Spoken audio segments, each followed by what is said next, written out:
से बिस्कुट खाई से छुआ को धरला छुआ को धरे केमती गला कही पारिनी से झी आसल से जबानबंदी मुझे जानी बो मुझे जानी पारि एपर्यंत झील देखी ना माने एम्स भी जाइए देखी ना भुवनेश्वर ना डॉक्टर छाड़ना एबे सबुठु चर्चार विषय होची ए बलंगार जो नाबालिका छात्री विषय आपण जानिथिबे एई घटना एबे खाली ओडिसा रे नुहे विश्व स्तर रे मध्य तार आलोचना चली कि प्रकृत रे ए घटना रे किए अभियुक्त अछंती एवं केबे अभियुक्त गिरफ हेबे ताकू नै कि तनाघना चली बेले एबे आमे आसी पहुँचु से नाबालिका छात्री घर पाखे देखु ये हूँ से घर जो घर कह जाऊँगी जितेबले छात्री को ताको माँ बिस्कुट खाइबा को देइथिले से झियो पानी रे पकईकि बिस्कुट खाइथिले खाइला परे से हठात माँ को अजाणत से चली जाइथिले किंतु से दिन जो जाइचंती तापरे आउ फेरी नथिले जेतेबेले जना पड़िथिला कि केतेबेले आसीबे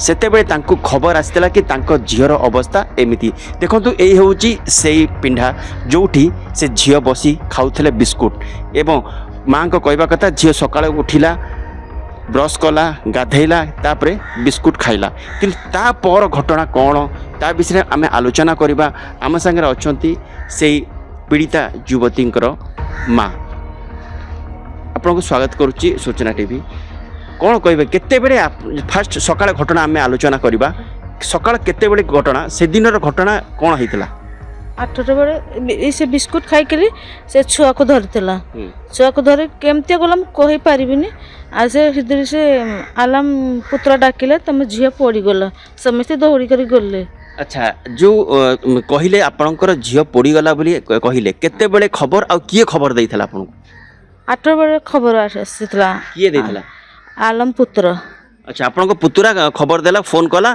कि तुम झीर अवस्था एमती सेठु आपन कोन किए गले सब तो बापा गले तो दादा गले तो पीसी गले समस्ते गाँव वाला लोक दौड़ी कर गले अच्छा कोठी के से माने गले से गले मु कहि पारिबिनी से कौटी गले झील जोटी जोड़ा से अच्छा जो कथा उठुची दुखी स्वाम का घर दुखी स्वाम का कथा उठुची कि तांकरी घर पाखक से जाइथिले निजर रक्षा करबा पई कारण जेतेबेले से तांको देहरे निया लागि जाइथला दुखी स्वाम का आमे जा प्रतिक्रिया नउथुलु के निया जालिथिबा अवस्था रे से तांको घर को आस्थिला जा फल रे से तार ड्रेस मध्ये जळी जाइथला के तांको घर लोक सहाय्य करी कि ड्रेस को माने जो नियाटा लिभेले तापरे ताकू किछि नुवा ड्रेस पिंधैले तापर आपण केतेबेले झियो को जाई देखिथिले मु झियो को देखिनी एपर्यंत झील देखी ना माने एम्स भी जाइए देखी ना भुवनेश्वर ना डॉक्टर छाड़ना अच्छा तेणु आप झील देखी ना किंतु एबे जो झीर अवस्था केमिति अछि हम पर कथा बा जेतेबेले आपण देखिले कि आपण घर लोक कहिथिबे झील पड़गला अच्छा तापर आपण तो पचारथिबे हठात मु तो ताको बिस्कुटटा देली केमिति पड़ीगला कोन घटना हैला मुझे पिला केमती पड़ला आम से कुछ कहले कि आम मेडिकल लेके जाऊँ पिला को नहीं अच्छा जो मैंने जाइए झील को देखीदे से मैंने तो कही कारण तांको दुखी से कही कि एमती एमती मुझे रखी एमती देखिली से कौन कहले कौन कही मुझे कही पारिनी तथापि झील आप तो पचारे झील तो खाई गला केमती पड़ा से कही कि किए नहीं गला कि किरोसिन ढाली किसी से झी आसिले से जबानबंदीटा देवे मुझे केमती कहबी अच्छा ताले जेतेबेले आपणकर काहाको संदेह लागुची कि झीर को सांग साथी होंतु कि झीर किए सहपाठी होंतु कि आपणकर जेतो कहबे सिना के तेरे डाकी करने के सांग किए से झील कहले मु केमती कहबी ने झील सांगरे कि झगड़ा फगड़ा तार सांग साथी की करचन से देखिचंती केबे ना अच्छा जेहेतु आपणकर हस्बैंड माने गैरेज देइचंती बाजार ऊपर तांको सांगरे सेमती कार दुश्मनी किछि अछि कि ना मिछ कथा सेमती किसी नहीं नहीं आम भी देखी कारण आम प्रतिक्रिया भी नहीं गाँ लोक प्रतिक्रिया कही था से बहुत भद्र लोक जो आपण भाषा नमाजी लोक तेणुक किसी ना तेणु आप कौन भावुं माने कौन होई पारे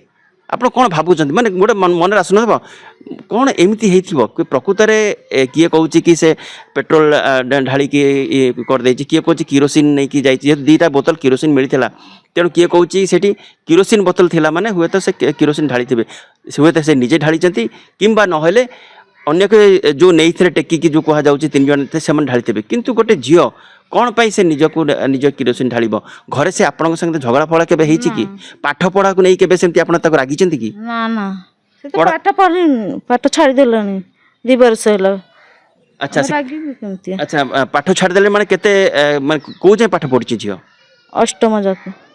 ଆଚ୍ଛା 2 ବର୍ଷ ଛାଡ଼ିଦେଲା ଯଦି ତାହେଲେ ଛାଡ଼ିଦେଲା ଯଦି ପୁଣି ଯେଉଁ ଲୋକେ କହୁଛନ୍ତି ବହି ଧରିକି ବହି ଆଣିବା ପାଇଁ ଯାଉଥିଲେ ସାଙ୍ଗ ଘରକୁ, ତେଣୁ ଆପଣ ଏ ଦିଗରେ କ'ଣ ସହମତ କି ବହି ଆଣିବା ପାଇଁ ଝିଅ ଯାଇଥିଲା ବୋଲି?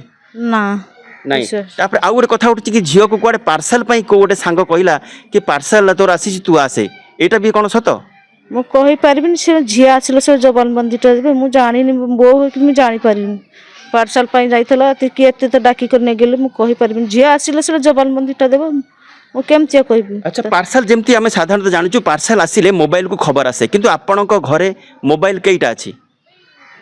ନା ତାହା ଆମର ମୋବାଇଲଟା ନାହିଁ। ଆଚ୍ଛା ମାନେ ଆପଣଙ୍କର ଖାଲି ହଜବେଣ୍ଡଙ୍କ ପାଖରେ ଆପଣଙ୍କ ସ୍ୱାମୀଙ୍କ ପାଖରେ ଗୋଟେ ମୋବାଇଲ ଅଛି ଯୋଉଟା କି ସେଇ କେବଳ ବ୍ୟବହାର କରୁଛନ୍ତି, ଆଉ ଘର ମେମ୍ବର କାହା ପାଖରେ ମୋବାଇଲ ନାହିଁ। ତେଣୁ ଯେଉଁ ପାର୍ସଲ କଥା କହୁଛନ୍ତି, ତେଣୁ ପାର୍ସଲ ତ ଆପଣଙ୍କର ସ୍ୱାମୀଙ୍କ ପାଖରେ ତ ମୋବାଇଲ ଅଛି, ପାର୍ସଲ କେମିତି ଆସିଛି? ତାମାନେ ପାର୍ସଲ କଥା ମିଛ? ସେ ମିଛ କଥା। ଆଚ୍ଛା ଏବେ ଆମେ ଆସିବା, ଯେହେତୁ ଆପଣ ଜାଣିଥିବେ ଆପଣଙ୍କୁ ତ ଯାଇଥିଲେ ଏମ୍ସ ଯାଇଥିଲେ, କିନ୍ତୁ ଏମ୍ସକୁ ଦେଖେଇଲେନି ଡକ୍ଟର।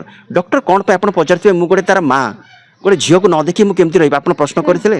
ନା ମୁଁ ପ୍ରଶ୍ନ ପଚାରିନି, କିନ୍ତୁ ଏଇନା ଝିଅ ଭଲ ନାହିଁ, କାହାକୁ ଛାଡ଼ ହେବନି। ଆଚ୍ଛା ସେଠି ଝିଅକୁ କାହାକୁ ଛାଡ଼ିବେ ମାନେ ଆପଣଙ୍କୁ ତ ଦେଖେଇ ନାହାନ୍ତି, ଝିଅର ବାପା, ଝିଅର ଦାଦା, ଝିଅର ପିଇସି ସମସ୍ତେ ଦେଖିଛନ୍ତି। ସମସ୍ତେ ଦେଖିଛନ୍ତି, ତାହେଲେ ଆପଣ କ'ଣ ପାଇଁ ଦେଖେଇଲେନି? ସେ ଛାଡ଼ିଲେନି, କହିଲେ ମାନେ ଆପଣ ବୋଧେ ଅଧିକ ଆଚ୍ଛା ଇନଫେକ୍ସନ ହେଇଯିବ ନା ଆପଣ ଅଧିକ ନିୟମ ପ୍ରାଣ ହେଇକି କାନ୍ଦି ପକେଇବେ କି ଆପଣ ଭାଙ୍ଗି ପଡ଼ିବେ? ସେଇ ସକାଶେ ଛାଡ଼ିଲେନି। ଆଚ୍ଛା ତେଣୁ ଏବେ ଯେହେତୁ ଆଜିକୁ ହେଇଗଲାଣି 6 ଦିନ ହେଲାଣି, ତେଣୁ କାହାକୁ ଆପଣ ସନ୍ଦେହ କରୁଛନ୍ତି କି? କାରଣ ସବୁବେଳେ ଦେଖୁଥିବେ ଆପଣ କହୁଥିବେ, କାରଣ ଡଗ୍ ସ୍କ୍ୱାଡ୍ ଆସିକି ତାର ସବୁ ତାର ତଦନ୍ତ କରିଛି, କ୍ରାଇମବ୍ରାଞ୍ଚ ଆସିକି ତାର ତଦନ୍ତ କରିଛି, ସମସ୍ତେ ହଁ କରିଛନ୍ତି। ତେଣୁ ଆପଣ କ'ଣ ଭାବୁଛନ୍ତି ଯିଏ ଅଭିଯୁକ୍ତ ଯଦି ବା ଥିବେ, ଅଭିଯୁକ୍ତ ଏଇ ଗାଁର ନା ପର ଗାଁର ନା କିଏ ସେମିତି ବୋଲି ଆପଣ ଭାବୁଛନ୍ତି? ନା ମୁଁ ଭାବିନି କିଛି। ଆଚ୍ଛା କୁକୁର କଥାକୁ ନେଇ କହିଥିଲେ, ଗୋଟେ ଯେଉଁ ଡଗ୍ ସ୍କ୍ୱାଡର ଯେଉଁ ଆସିଥିଲେ, ଆପଣ କହିଛନ୍ତି କି କୁକୁରକୁ ତାକୁ ସିଆଡ଼କୁ ନେଇକି ଗଲେ କୁକୁରକୁ ବସ୍ତିକି ଆଣିବା ଦରକାର। ବସ୍ତି କ'ଣ ପାଇଁ ଆପଣ ଖୋଜୁଛନ୍ତି? ଏଇଠି କୁକୁର ଆସିଲେ ହୁଏତ ଅଭିଯୁକ୍ତ ଧରା ପଡ଼ିଥାନ୍ତେ। ମାନେ କିଏ ସେ କାମ କରିଛି, ମୁଁ ସେ କଥା କହୁଛି, ବସ୍ତିରେ ବୁଲେଇବା ବୋଲି। ଆଚ୍ଛା ଆଚ୍ଛା ବସ୍ତିରେ ବୁଲେବି ଯେମିତି ଆପଣ ଗଣମାଧ୍ୟମ କହିଛନ୍ତି, ସେଇଠି ଆପଣଙ୍କ ଝିଅଠୁ ପଦକୁ ବାହାରୁନି, କିଏ ସେମିତିଆ କାମ କରିଛି, ସେ କଥା ମୁଁ କହିଲି। ଆଚ୍ଛା ଝିଅ ଯେଉଁ ଆମେ ଦେଖିଲୁ, ଯେଉଁ ରାସ୍ତାରେ ବି ଆମେ ଦେଖୁଥିଲୁ କି ଯେଉଁ ନିଛାଟିଆ ରାସ୍ତାରେ, ସେଇ ରାସ୍ତାରେ କେବେ ଝିଅ ଏକୁଟିଆ କେବେ ଘରୁ ଯାଇଛି? ନା କେବେ ଏକୁଟିଆ ଯାଉଛନ୍ତି? ଯେତେବେଳେ ଯାଉଛି କା ସାଙ୍ଗସାଥି କି ବାପାଙ୍କ ସାଙ୍ଗରେ ଯାଉଛି ବାହାରକୁ? ନା ବାପା ସାଙ୍ଗରେ ବି ଯାଉନି, ସେ ଏମିତି ଦେହ ଖରାପ ହେଇଥିଲା ତ ବାପା ନେଇକି ମେଡ଼ିକାଲକୁ ଯାଉଛନ୍ତି, ଏମିତି ବୁଲିବାକୁ।